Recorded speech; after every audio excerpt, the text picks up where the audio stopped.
materia. José Reveles, periodista, autor de Mirando a los ojos de la muerte. Pepe, bienvenido. Muchas gracias, Julio. Al contrario. Arturo Rodríguez, reportero de Proceso. Un gustazo, Julio, como Gracias. siempre. Víctor Ronquillo, periodista, autor de Guerra, las víctimas civiles en la lucha contra el narcotráfico. Víctor. Mucho gusto, Julio, de estar aquí de nuevo. Muchas gracias por la invitación. Al contrario, gracias a ustedes. Vamos a escuchar un audio en el cual Olga Sánchez Cordero, la secretaria de Gobernación, pues habla sobre lo sucedido en Aguililla.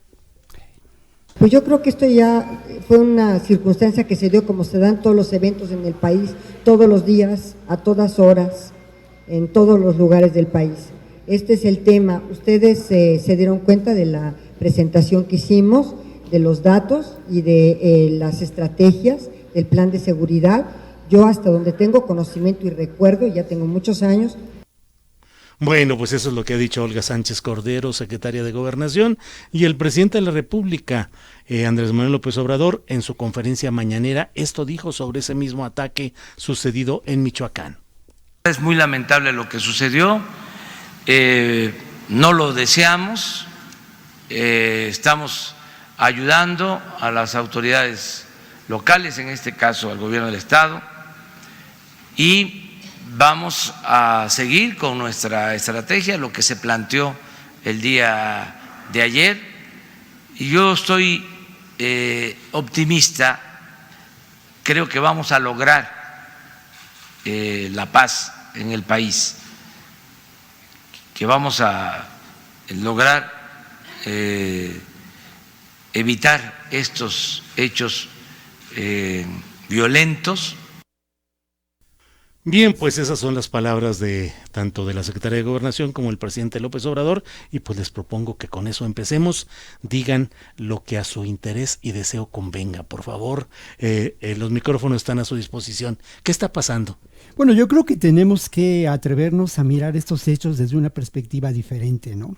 Lo que dice Olga Sánchez Cordero es muy significativo en términos de esa otra mirada de lo que ocurre. Y esa otra mirada nos debe, pues, revelar que realmente nuestro país, desde hace muchos años, lamentablemente, se encuentra en un estado de guerra, una guerra singular. Hay una corriente del pensamiento crítico en torno a estos temas, académico, por supuesto, que reflexiona sobre ello, ¿no? Encontramos países en guerra, una guerra diferente, como lo que lamentablemente está también sucediendo en Siria, pero una guerra con características muy particulares en el continente americano, sobre todo de manera grave en México desde hace muchos años. Eso me parece muy significativo, el que la Secretaría de Gobernación, la secretaria Olga Sánchez Cordero, en voz de esta secretaria, mencione que esto es cosa de todos los días, es altamente preocupante. Y luego lo otro, el que incluso el presidente López Obrador pues hable de que buscamos establecer la paz en este país, sin duda. ¿Qué elementos nos pueden hacer pensar que estamos en un país en guerra? Miren, ahí están. ¿Cuántos territorios son en este momento controlados por el crimen organizado? ¿Qué graves golpes se han dado a la institucionalidad de nuestro país? ¿Qué ley se ha impuesto? La ley de la violencia. Y lo que ocurre en Aguililla, de alguna manera, reproduce con diferentes características lo que puede ocurrir mañana o pasado, como dice la secretaria de Gobernación, en Tijuana o en la frontera sur o en Guerrero, en fin. Creo que esta es una perspectiva con la que tenemos que encarar el problema hoy, definir desde otra mirada, con otros elementos teóricos, lo que está pasando en este país en términos de seguridad. Arturo Rodríguez, por favor. Bueno, mira, me llama mucho la atención el tema de esta expresión, el punto de inflexión. Uh-huh.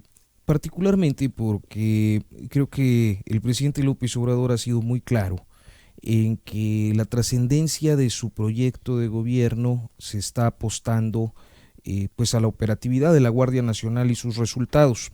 Y esos resultados comprometió parte de un avance significativo para el mes de octubre.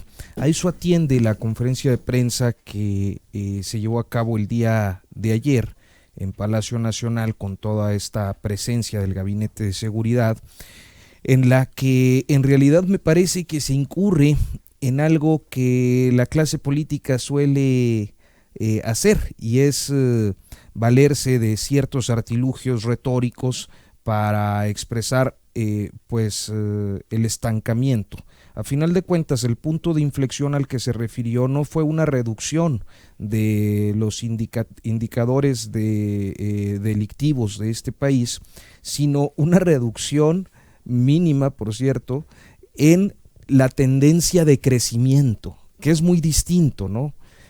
Una cosa de otra. Entonces, creo que a final de cuentas, este episodio no es más que un resbalón de el gobierno y del presidente por haber comprometido resultados para demasiado pronto, quizás un poco inmerso pues en la lógica de construir esta nueva fuerza de seguridad que ha dado en llamar la Guardia Nacional, que pues no es otra cosa más que una policía militar. Pepe Reveles. Me parece que el reconocimiento que hace Alfonso Durazo de que aún no hay nada que celebrar en materia de seguridad, pues es lo más sincero que puede haber. No hay nada que celebrar, ni siquiera la inflexión, porque como comentaba Arturo, la inflexión tiene que ver con ese crecimiento, esa inercia de crecimiento de la violencia que venía dándose y que ahora pues que tuvo un pequeño quiebre. Me parece muy temprano para celebrarlo. Normalmente hay que aguardar un poco de tiempo para dar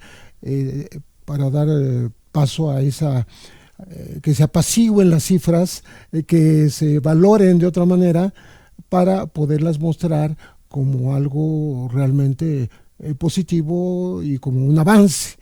Y por el otro lado, lo que me parece destacable en este informe de ayer es que dicen que ya no hay más ejecutados o más muertos en combate con la autoridad, delincuentes muertos hablamos, que detenidos. Ahora hay más detenidos que muertos. Eso hablaría de una modificación en la letalidad, porque de eso estamos hablando. ¿Cómo confrontas al crimen organizado? Pues detienes a la gente o no te es posible detenerlos y mejor los ejecutas. Entonces ese cambio me parece de lo más interesante que se dijo ayer.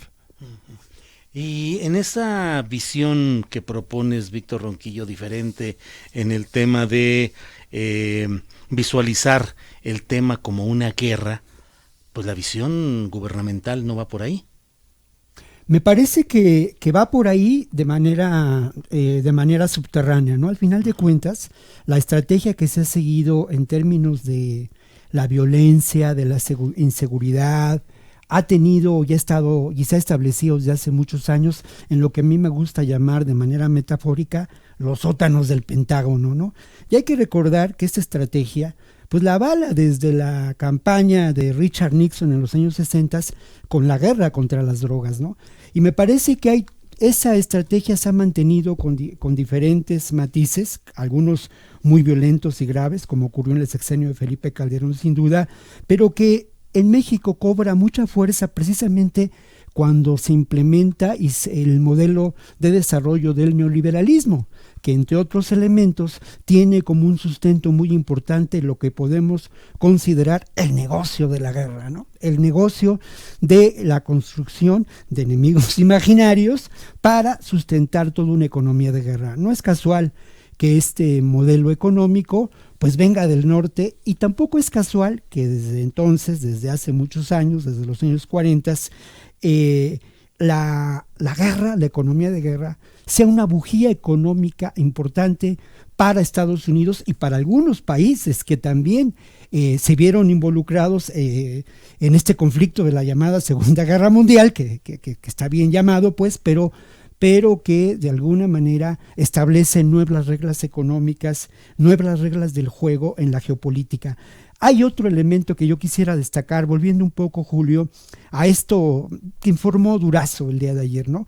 Mira, él habla de que el principal delito que se cometió es el robo a transgénero, es ese que tiene mayor incidencia. Esto es muy grave y nos habla de una situación de enorme inseguridad. Y el otro, que también revela esta sensación de inseguridad brutal que todos padecemos, es la extorsión. Es el segundo delito. Cualquiera de nosotros puede levantar el teléfono y ser víctima de una extorsión. Me parece que Estos elementos conforman, insisto, una estrategia de guerra, y una estrategia de guerra establecida ya desde hace algunos años en lo que yo digo metafóricamente los sótanos del poder, que no es otra cosa que el complejo militar, político, industrial, financiero, que rige en buena medida los destinos de Estados Unidos y del mundo. Arturo Rodríguez, ¿hay política adecuada y políticos eficaces en esta necesaria lucha contra el crimen organizado? Bueno, más que políticos, creo que el tema está en manos de los militares. Es decir, el presidente López Obrador, aunque dotó o consiguió que se dotara de un marco jurídico a este cuerpo llamado la Guardia Nacional, lo cierto es que bueno, sigue estando principalmente bajo mando militar, y me atrevería a asegurar que en la operación de la Guardia Nacional, pues Alfonso Durazo es una nulidad. Si bien puede ser que coordine algunas tareas del gabinete de seguridad, la parte operativa está en manos de militares. Yo creo que, y coincido en esto con el maestro Reveles, que efectivamente es temprano. O sea, Arturo, me atrevo a interrumpirte un poco para preguntarte, ¿y esos militares están jugando ahora un rol ya político? Hay una parte que en definitiva sí tiene un carácter político desde el día 1, cuando el general secretario de Defensa declara el día 2 de diciembre que van a trabajar y juntos harán historia, juntos haremos historia, y hace una serie de proclamas muy de la narrativa morenista y obradorista en particular, que me parece ayer muy claro en el secretario de Marina, cuando habla ya de una cuarta transformación que la Marina acredita o reivindica con su participación en el desfile militar, recordando lo que ellos llaman la primera, la segunda, la tercera transformación y la cuarta, que es esta. Sí, hay un componente político indiscutible, que además es novedoso en nuestra vida pública en las Fuerzas Armadas. Sin embargo, no podría en este momento tener como elementos suficientes para saber si digamos, ese activismo político que han tenido los mandos militares tendrá alguna incidencia o no en la política de seguridad, es decir, en los hechos, en las operaciones, en lo que tiene que ver pues con garantizar esto que el presidente llama la pacificación del país, ¿no? Pepe. Me parece que también por omisión se puede hacer un análisis. Por ejemplo, yo no veo aparecer en este informe algo que tenga que ver con el uso de la inteligencia, de la investigación. Por el contrario. Está sobresaliendo la estadística, los datos del paradigma punitivo, de la confrontación en las calles. O sea, no creo que sea intencional. Creo que detrás de esto hay una manera de ver las cosas que no cambia mucho lo que se hizo en el pasado. Hablando de esas acciones entre delincuencia y autoridad, ¿no? Y entre propios delincuentes entre sí. Entonces, eso elimina cualquier mención de algún logro de inteligencia. Logramos investigar y desestructuramos tal grupo.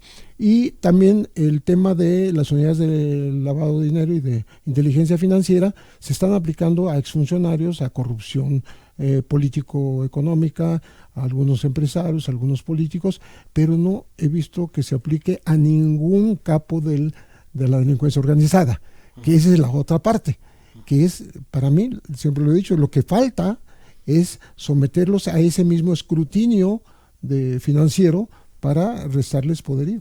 Aunque el secretario Durazo ayer decía que hay cifras récords en congelamiento de cuentas relacionadas. 5,000 millones de pesos. 5,000 millones decía. No sé si esto, digo, yo no tengo en este momento datos para saber si es así, pero lo cierto es que la parte de inteligencia a la que se refiere Reveles me parece muy significativo y en particular por la omisión, porque creo que los cuerpos siguen operando. Digo, el CISEN ya no es CISEN, pero pues ahora está en una unidad dentro de seguridad pública, ¿no? Víctor, ¿algún comentario sobre todo Sí, esto? yo insistir también en este elemento de inteligencia y quizá en lo que hemos, digamos, mirado como una ausencia de estrategias concretas, ¿no? Al final de cuentas, me parece que habría que responder con estrategia a lo que está ocurriendo en diferentes zonas de focos rojos de la inseguridad, de la violencia, de presencia grave del crimen organizado. Creo que no puedes establecer una estrategia común en todo el país y que eso procede, como dice el maestro Reveles, procede de un ejercicio de inteligencia adecuado, ¿no? No es lo mismo lo que puede ocurrir en la frontera sur, nosotros que lo hemos reporteado por muchos años, a lo que pasa en Tijuana, a lo que pasa en Ciudad Juárez. Hay focos rojos y lo otro. Una de las labores, y ahí está la ausencia evidente de una falta de estrategia, de un trabajo de inteligencia, bueno, al final de cuentas habría que detectar esos focos rojos y no impedir, como dice la secretaria, que ocurran estos hechos todos los días. En ese momento, y nosotros como simples reporteros, bueno, sabemos que las cosas pueden ponerse calientes allá en la región de la montaña en Guerrero, con la cuestión de la amapola, la violencia que se ha suscitado por la falta de apoyos al campo, ¿no? Hay otro elemento ahí interesante de un foco rojo que ocurre en Ciudad Juárez de siempre, ¿no? En donde la huelga de General Motors afecta a la industria maquiladora de manera grave.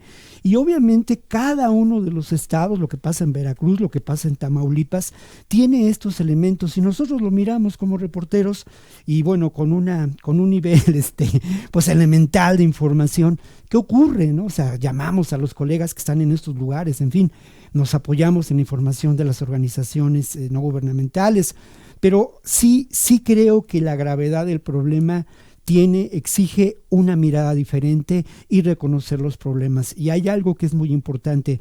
Yo insisto mucho en que desde hace muchos años, claro que los militares son un factor político, claro que toman decisiones sobre la mesa y lamentablemente pues quizá es una especulación de reportero, pero al final de cuentas no hay duda de que el gobierno de la Cuarta Transformación ha encontrado un apoyo fundamental en el ejército, en la conformación de la Guardia Nacional, que como decía el colega, bueno, pues al final de cuentas quien toma las decisiones de las acciones a seguir son ellas.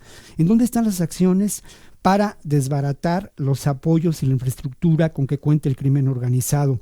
¿En dónde está un eficaz trabajo para evitar el lavado de dinero? En fin, hay muchos elementos que me parece que corresponderían a estrategias, pues sí, más inteligentes y con una visión diferente a lo que se ha venido haciendo en los últimos 30 años, que ya sabemos cuál es el resultado, ¿no?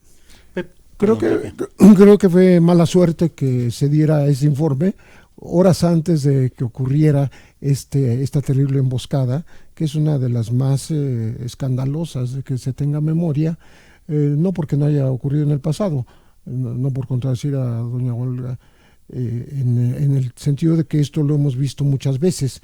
Hemos visto muchas masacres, muchas emboscadas, muchos enfrentamientos, pero se da justamente... Y más en esa región de Aguililla. Sí, bueno, Aguililla estamos hablando de hace por lo menos 2 décadas, ahí la violencia está terrible, ¿no? Son lugares intransitables y en general, como dice Arturo, en Michoacán, pero ahí está también Guerrero, ¿no? Y un momento va a ocurrir alguna cosa desagradable, ojalá, uno no desea que ocurra nada, pero nada parece indicar lo contrario, que haya una previsión, un trabajo preventivo para que eso no esté ocurriendo. Sí hay la información sobre los programas alternos a la confrontación bélica, vamos a decirlo así, de parte del gobierno. O sea, de los jóvenes trabajando, de la apertura de las universidades, de las oportunidades de empleo temporal, etc. Y otros programas sociales, una lista como de 20 acciones, pero eso no opera de la noche a la mañana. Hay que reconocer lo positivo de esas acciones, pero hay que también ver que no pueden de la noche a la mañana cambiar ni la percepción ni la realidad, ¿no? Porque de percepción estamos hablando del 67% de gente que se siente todavía insegura, ¿no? Y qué bueno que estén congeladas las cuentas por 5,000 millones de casi 2,000 personas, a las cuales no se nombra una sola, porque no me parece que haya algún personaje relevante.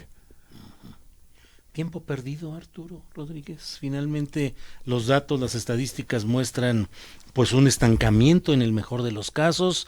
Discursos como el del propio secretario Durazo pues hablan de que no hay nada que celebrar ni que festejar, y la percepción general, al menos la que yo logro palpar, pues es de que cada vez hay más inseguridad y más delictividad. Sí, creo que también es importante destacar que hay temas de seguridad que atienden a distinta órbita. El dato, por ejemplo, de robo es particularmente abrumador porque es el que te afecta directamente como ciudadano. La violencia esta con armas de alto poder, de poder de fuego, se da en territorios muy focalizados, con características muy propias. Creo que la sensación de seguridad es generalizada porque a final de cuentas se vive de manera directa algún tipo de actividad delictiva.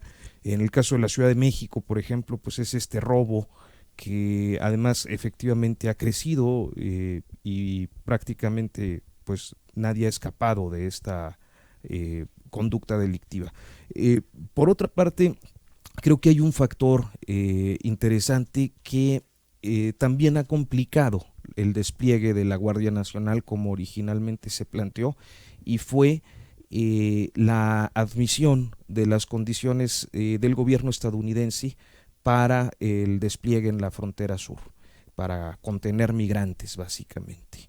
Entonces creo que eso tuvo que necesariamente afectar los planes que originalmente tenían de despliegue. Otro caso de mala suerte que a final de cuentas no han logrado resolver, y que los territorios violentos desde hace años, en Michoacán, Guanajuato, Jalisco, Tamaulipas, que también es tierra de nadie, y pues se mantienen así justo por la falta de una estrategia contundente y definitiva que resuelva lo que ahí esté ocurriendo. Víctor Ronquillo, ¿cuál es tu valoración de la Guardia Nacional? ¿Ha sido de verdad un paso hacia darle una condición civil a quienes luchan contra el crimen organizado? ¿Se han desviado personal para ahora convertirnos en la migra 4T? ¿Cómo ves la operación de la Guardia Nacional? Comenzaría con un dato. En días recientes, la Oficina de Derechos Humanos del Alto Comisionado de las Naciones Unidas reclamó al gobierno de México formalmente que no ha participado en lo que se había prometido como la educación, la formación de la Guardia Nacional en términos de una cultura de los derechos humanos para ellos poder trabajar. Esto es un hecho, se publicó en la jornada del día de ayer.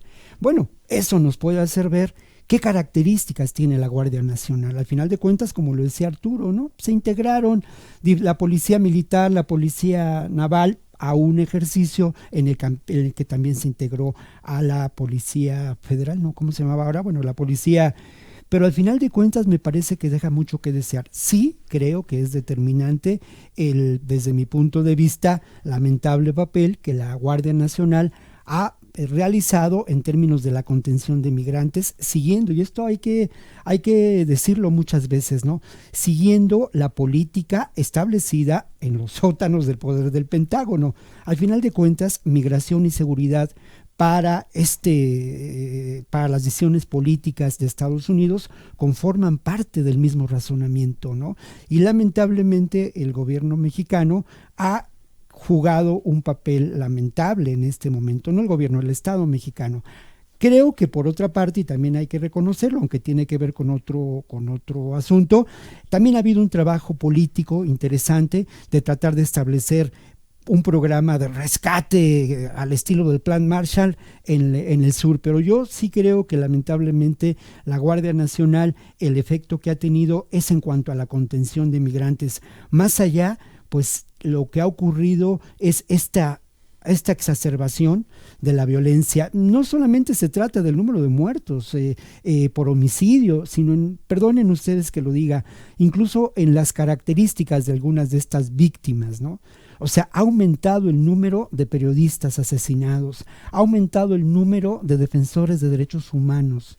¿Qué nos revela esto? Pues que al final de cuentas, la crisis que estamos viviendo de seguridad pública tiene que ver también con modelos económicos que supuestamente ya habían pasado, como fue el neoliberalismo. No es casual que en este momento lamentemos la víctima de 23 de defensores de derechos humanos, la mayoría de ellos de pueblos originarios confrontados con grandes transnacionales de la explotación minera o de la industria eléctrica, en fin, esto es la realidad. Y lo otro, los periodistas, bueno, Pepe también lo ha documentado en extenso, ¿no? Pero la realidad de los periodistas asesinados es brutal, pero la realidad de los periodistas desplazados por la violencia también. ¿Y por qué sufrimos los periodistas? Pues porque somos los capaces de develar estas realidades y de poner sobre la mesa datos y reflexiones sobre los datos que nos presentan, que son incómodas al poder. Sí, me parece que el avance de la estrategia, sin guerras ni masacres, depende de quién lo quiere interpretar, ¿no? Es lo que dijo el presidente Andrés Manuel López Obrador. Entonces me parece que los delincuentes podrían dar una lectura de que va a haber una actitud más pasiva frente a ellos, ¿no? Frente a la masacre de Aguililla, ¿no habría respuesta oficial? Yo pienso que se da por entendido que la va a haber. O sea, si a lugares en donde han ocurrido hechos violentos de menos rango, vamos a decir, de menos importancia, se ha mandado a la Guardia Nacional. Entonces ahora me parece que lo lógico sería que se encaminen hacia allá, porque sería como un dejar hacer, dejar pasar, no cubrir esa ausencia de autoridad que hizo que se pudiera generar, planear y realizar una emboscada de este tamaño, ¿no? Creo que recuerda solamente a los principios de la guerra en Michoacán, cuando mataron a 9 judiciales federales y los dejaron ahí amontonados, ¿no? O sea, sí hay años... tumbar el helicóptero aquel en en rumbo a Puerto Vallarta, exactamente, sí. Y que San fue Sebastián justamente del Oeste, no fue ese, no, ¿verdad? No. Bueno, lo que sí es que eran del GAFE del alto mando, que es el cuerpo élite. Era un cuerpo de élite, y era un helicóptero bastante potente, de los que, curiosamente, hago un paréntesis, por lo que decía Víctor hace un momento, son armas, son instrumentos de guerra, son tanques, son aviones artillados, lo que nos ha dado la iniciativa Mérida. Entonces no es tan fácil deshacerse de ese tipo de sello, ¿no? De sello militar. Pero bueno, entonces aquí me parece que esto de que la violencia no se debe combatir con la violencia y todo, todos podemos estar de acuerdo, excepto cuando hay un cruce de la línea, ¿no? Y el cruce de la línea es atentar contra las propias fuerzas. Yo decía hace un par de meses, 3 meses, cuando ocurrió lo de Guerrero, que hay de nosotros el día que vayan a emboscar y después ejecutar a militares, que era el caso en Guerrero por la retención que hubo durante muchas horas, ¿no? Pero ahora, no retención, exigencia que les devolvieran sus vehículos y sus armas, y lo lograron, sí. ¿No? Entonces, dejar pasar estas cosas creo que puede ser muy grave. Sí, yo perdón, pero yo recuerdo, y bueno, esa es una de las ventajas de volverse viejo, mi querido Julio, ¿no? O sea, realmente. Salvo Arturo, en esas andamos. Sí, aquí todos los tres andamos. El joven Arturo. El joven Arturo. Pero yo recuerdo precisamente cuando era un joven reportero, uno de mis primeros trabajos para el 1+1 tuvo que ver precisamente con Aguililla, ¿no? Y en ese momento el cártel de los Valencia trabajaba fuertemente, y es muy curioso, trabajaba en la construcción de laboratorios clandestinos, trabajaba también en el cultivo de marihuana sobre todo, y bueno, lo que ocurrió cuando yo fui a reportear a Aguililla, donde había habido una masacre también, en donde habían sido asesinados agentes judiciales, bueno, de la policía, no sé cómo le llamaban en ese momento, pero judiciales de Michoacán. Habían sido asesinados en Aguililla, en un paraje también, 7 agentes, ¿no? De una manera brutal, los habían emboscado, en fin. Entonces, bueno, lo que ocurrió, y a mí me tocó verlo, fue el despliegue atroz, terrible, doloroso, de la llegada de agentes judiciales de Michoacán, por supuesto, de agentes federales, del ejército, y de las fuerzas también, oscuras que siempre se moverán en esos espacios y de las cuales se habla poco, ¿no? Grupos que desde entonces existen, que tienen un carácter paramilitar. A mí me tocó verlo y me tocó ver la brutal represión que se llevó a cabo. Quizá por este afán que uno tiene de meterse en causas injustas y defender a los que siente uno que son más débiles, pues yo le pregunté a la gente del pueblo qué pasaba ahí en Aguililla. Y lo que me contaron ellos, su versión de los hechos, es que este ajusticiamiento, como ellos lo llamaban, tenía que ver con que precisamente estos agentes, a tiro por viaje, subían a la montaña para extorsionarlos, subían a Aguililla desde Apatzingán para extorsionarlos, porque el negocio al final de cuentas era de ellos, era del poder gubernamental, era del ejército, ¿no? Y bueno, eso lo contamos en un texto, en una crónica que se llamó, recuerdo muy bien, Aguililla, mi amor. Y creo que insisto mucho en esto, ¿no? Habrá que ver de otra mirada lo que está pasando. Sin duda la infiltración es terrible. Los estaban esperando. O sea, iban 42 policías en una caravana. Además iban por una persona que iba a declarar. ¿Contra quién iban a declarar? Bueno, eso se sabrá pronto. Un tema civil. Un tema civil, pero la verdad de las cosas, los estaban esperando.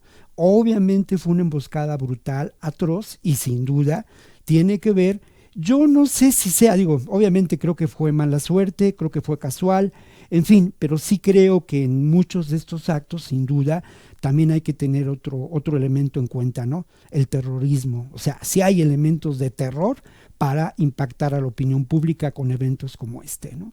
Arturo, y una de las referencias que nos hacen mucho, sobre todo en las redes sociales, es que se carga mucho el acento en el gobierno federal y se deja de lado la responsabilidad o irresponsabilidad de los gobernadores de los estados. Y pensamos en estados complicados, ¿cuál es el papel de los gobernadores en todo esto? Me parece que en eso desde hace muchos años se ha construido una narrativa que tiende a exculpar la responsabilidad federal en la competencia de delitos que son de estricto seguimiento federal.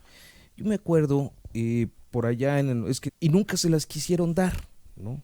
Entonces cuando empieza esta etapa de Felipe Calderón tan violenta, con esa militarización y ese paramilitarismo que en este mundo de sombras que es la delincuencia organizada, así en genérico, posibilita todo, desde los casos de luchadores sociales y defensores de derechos humanos victimados por pues manos oscuras, la coartada perfecta, ¿no? Para las policías políticas que ya no necesitaban encubrirse, sino que tenían esta posibilidad de decir que era el crimen organizado o algún cártel.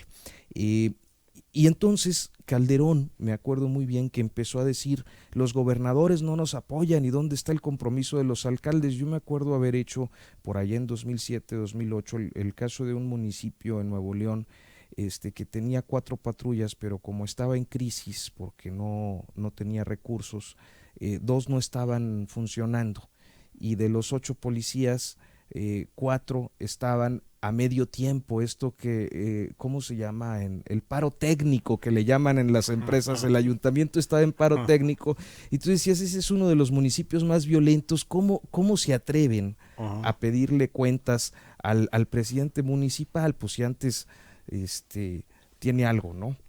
Entonces, me parece que el tema de la competencia es claro, o sea, no se trata de generalizar. Seguramente los gobernadores tendrían que hacer algunas cosas, pero en el tema de delitos federales donde hay implicación de armas de alto poder, de uso exclusivo de fuerzas armadas, donde hay tráfico de estupefacientes y bueno, los secuestros los delitos que tienen que ver con la competencia federal, pues es responsabilidad del gobierno federal. ¿Tu opinión, Pepe Reyes? Absolutamente de acuerdo, y yo he puesto siempre un ejemplo que espero no repetirme aquí. En una ocasión, precisamente... Oye, te iba a decir, como decían en Excelsior, aquel que decían, si no se ha publicado aquí, no se ha publicado en ningún lado. Correcto. Te iba a decir, si ya lo dijiste en otros lados, no importa. Sí, y la nota vuelve a ser nota el tercer día. Así es. No, esto ocurrió durante la caravana que presidía Javier Sicilia. Cuando llegamos a Ciudad Juárez, yo me encontré a Gustavo de la Rosa Hickerson, que es un defensor particular, y le dije, oye, yo te escuché decir esto en un noticiario en la Ciudad de México, de que cuando llegue el ejército deja sin razón de ser a los policías. Sí, lo dije y te lo reitero. O sea, cuando llega el ejército se apodera de las patrullas, de las gasolinas, de los viáticos, de los vales de gasolina, ¿no? Y de veras los policías se quedan sin razón de ser, porque entran los federales, en esa federalización de la seguridad, entran a hacer labores hasta municipales y estatales, hacer rondines en la calle, etcétera, etcétera. Y entonces, la consecuencia, decía el propio Gustavo de la Rosa, es que los policías salen a hacer lo que saben hacer: secuestrar, extorsionar, cobro de piso, etcétera, etcétera, porque los dejan pues ahí checando tarjeta y párale a contar, ¿no? Bueno, esto llevó justamente en tiempos de Calderón a decir que había policetas. Él lo dijo, claro, sí, claro. Que no solo ayudaban a victimar a ciudadanos o supuestamente del grupo enemigo, sino ayudar a cavar fosas para enterrarlos. Eso lo dijo con respecto de San Fernando en Nuevo Laredo, y se dijo también en el transporte de droga en vehículos oficiales en Morelos, por recordarme 2 ejemplos, ¿no? Entonces sí tiene que ver con la competencia, considerando que el 5% de todos los delitos del país, de esos 33 millones que están hablando, el 5% son federales, el 95% son locales, son de fuero común. Entonces, eso hace que no sea tan fácil ni convertir al mando federal en mando único, ni a los mandos estatales, ni tampoco dejar de criminalizar a los municipales y no darles ayuda de todas maneras, dejarlos sin elementos. Tú me hablas de 8 policías en un lugar peligrosísimo de Nuevo León, pues realmente es una ridiculez. Claro. Entonces, yo creo que sí tiene que ver mucho con el enfoque de quién va a hacer el trabajo, ponerse de acuerdo, pero nunca se han puesto de acuerdo en los últimos 20 años. Y sin embargo, Víctor Ronquillo, ¿qué tanta es la responsabilidad, no en el manejo pues de las fuerzas públicas, del orden o de la seguridad, pero en cuántos lugares hay gobernadores involucrados protegiendo a un cártel, a otro, teniendo a sus policías al servicio de cierta comunidad, recibiendo dinero para campañas políticas justamente del crimen organizado? Claro, lamentablemente los alcances del crimen organizado en este país son lamentables, ¿no? El Chueco Villanueva operó para el cártel de Juárez en la península de Yucatán por años, ¿no? Era una plataforma para el narcotráfico. Hay muchos gobernadores que en este momento, como el gobernador de Tamaulipas, que ahora se me escapa el nombre, pues encarcelado por sus vínculos con el narcotráfico. Tomás Yarrington. Y sin duda esto es parte de una realidad terrible nacional, porque al final de cuentas lo que ocurre es que el enorme poder de corrupción del narcotráfico, del crimen organizado, que son industrias transnacionales, además hay que decirlo, pues ejercen la violencia. Y además hay algo que yo quiero señalar. Evidentemente las policías en este país desde hace muchos años están en crisis, por falta de salarios, por condiciones oprobiosas laborales, pero también lamentablemente porque han funcionado como verdaderos comandos para el crimen organizado. En Tijuana hace muchos años había un famoso comando negro que era el que se dedicaba a extorsionar, que se dedicaba al ajusticiamiento, y obviamente muchos de estos cuerpos paramilitares que sirven al narcotráfico tienen su origen en las corporaciones policíacas y en el ejército. La formación de los Zetas, tenemos que recordar, tuvo su origen en personas de los famosos gafes entrenados en Estados Unidos. O sea, enfrentamos un problema de una enorme dimensión, y en esa realidad está sin duda la policía municipal, la policía estatal. Yo no sé si se le fue el dato o lo escuché yo mal, pero el encargado de seguridad de Michoacán hoy en la mañana en una entrevista en un noticiero de Televisa, hablaba de que en Aguililla hay 4 policías municipales, cuando todos sabemos que esa región es de focos rojos. Y lo otro, ¿no? Pues bueno, lamentablemente hay que tomar en cuenta también las condiciones y la diferencia de fuego que existe, ¿no? O sea, acá las armas con que fueron acribillados estas personas fueron AK-47 y rifles R-15. ¿Qué armamento tenían estos policías que iban en caravana? ¿En qué condiciones estaban?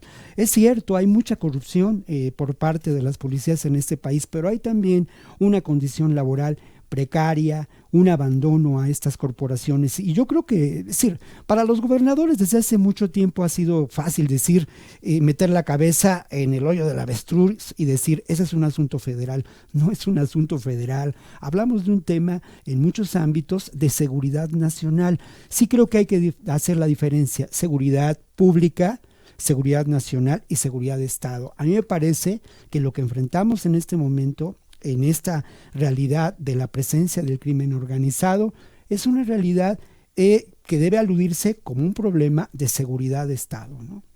Tan aplastante, Pepe Reveles, es la herencia que ha recibido Andrés Manuel López Obrador, que resulta en términos prácticos y concretos muy difícil remontar en no solo en este leve plazo que son 10 meses o los que llevemos de gobierno de López Obrador, sino en general. ¿Va a ser muy difícil en esta administración realmente entregar buenos resultados? Absolutamente sí, y hay varias voces que lo han advertido ya. O sea, recibimos algo peor de lo que nos imaginábamos. El cochinero estaba al tope y no lo imaginamos, porque yo recuerdo que los discursos durante, no la campaña, sino ya como presidente electo, el discurso del propio Durazo era mucho más positivo, más optimista, más esperanzador, y ahora vemos un discurso en donde tiene que admitir una realidad terrible, y eso no se logra de la noche a la mañana. Creo que esto puede dar oportunidad de revisar el paradigma, revisar cuáles son los principios de actuación de la Cuarta T, y adelante, digo, es de sabio cerrar, pero no mucho tiempo. Hay que corregir lo que está mal y me parece que igual tendrían que hacer estas policías estatales que o por desconocimiento o por descuido, cualquiera de las dos cosas o una combinación de ambas, cayeron en esa emboscada. Si conoces tu estado, si sabes que Aguililla es peligrosísimo, tú mandas por delante gente hay gente de vanguardia que te vaya diciendo si hay algún movimiento extraño que te vaya a provocar esto, ¿no? Tú no puedes inocentemente entrar con fuerzas pues desprevenidas, digamos, a un territorio en donde puede ocurrir esto, no una sino varias veces, o como sería el hecho de entrar a la Huacana, o como sería el hecho de entrar a San Fernando de Tamaulipas, o al norte de Veracruz, que está dominado por los Zetas, en fin, eso lo sabe uno como lector, y lo deben saber los estrategas de policíacos estatales, ¿no? Pero a nivel federal sí, realmente está el trabajo muy cuesta arriba. Arturo Rodríguez, ¿la herencia recibida por López Obrador tan aplastante impedirá entregar buenos resultados reales a final del sexenio? Yo creo que va a ser, es la tarea más compleja que tiene, la más difícil. Y yo no considero que tengamos un problema de seguridad nacional. Me parece que asumir que existe un problema de seguridad nacional es plegarnos al discurso securitario que efectivamente desde hace décadas nos viene imponiendo Washington para poder establecer condiciones inseguras que posibilitan el establecimiento de grandes megaproyectos energéticos, mineros y de obra hidráulica y de otro tipo, y que es muy fácil establecer sobreponer en el mapa estos megaproyectos con las zonas que están en definitiva colapsadas por la violencia.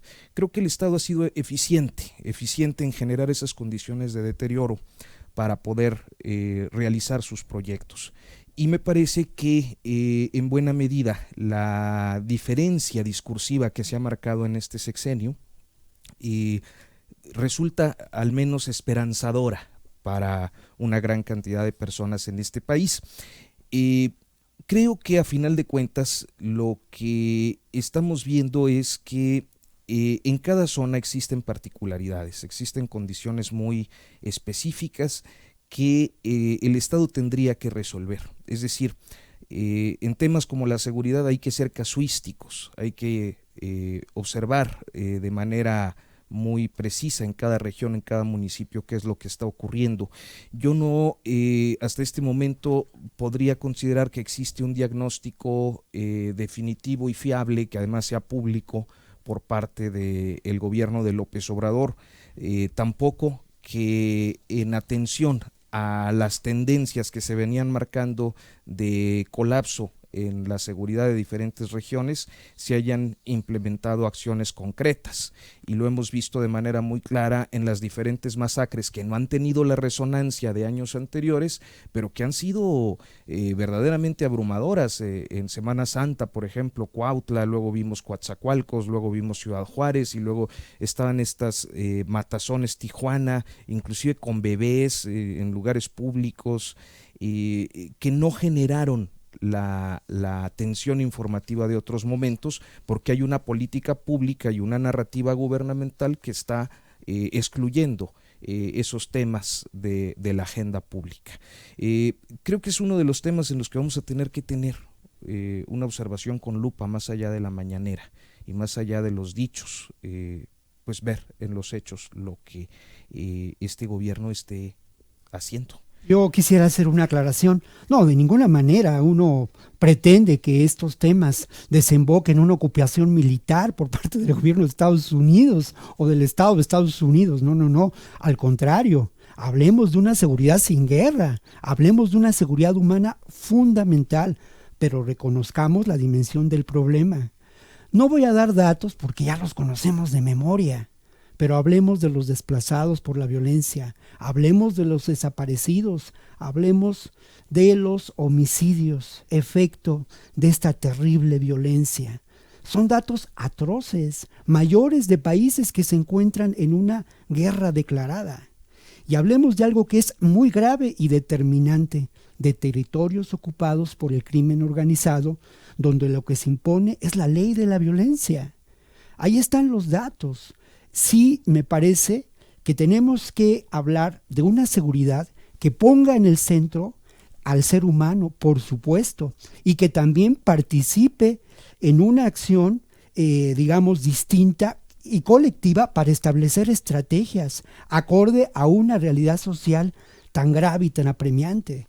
Claro, ahí es donde yo veo la escasa participación de grupos sociales en el diagnóstico de lo que ocurre en este momento con el problema de la violencia, de la inseguridad y de la presencia atroz del crimen organizado, que como otro elemento de guerra debilita las incipientes instituciones democráticas de este país.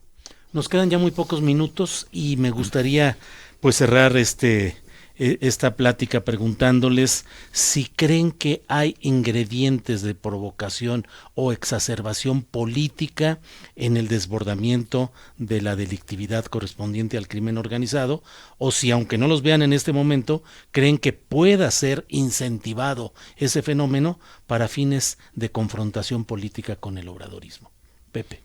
Sí es posible que pueda existir este tipo de provocaciones.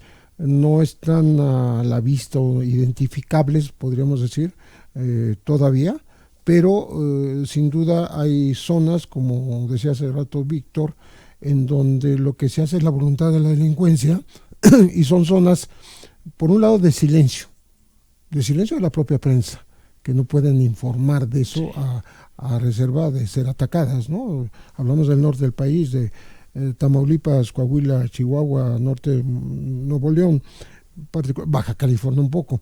Esa es una.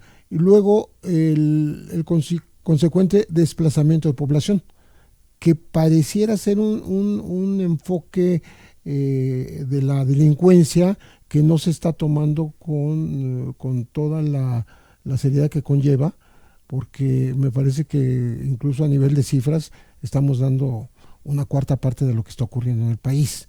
O sea, dominio de territorio implica desplazamiento de población. Dominio de territorio implica el trabajo del sicariato tradicional para las grandes empresas transnacionales o los grandes proyectos, los megaproyectos que hay en el campo, y por tanto desplazamiento también de campesinos, dueños o usufructuarios de las tierras, ¿no? Sí hay ese temor de que pudiera, o la sospecha de que pudiera haber movimientos que tiendan a debilitar al gobierno. O sea, ya enfocados hacia un deterioro, hacer que se vea un deterioro en la estrategia del gobierno para poder meter mano fuerzas ajenas paramilitares. Arturo, para... Yo insistiría en que hay que ser casuísticos en estos temas. Me parece que hay una predisposición, o no sé si sea de algún modo también inducido en las redes sociales por quienes simpatizan con esta administración, a interpretar siempre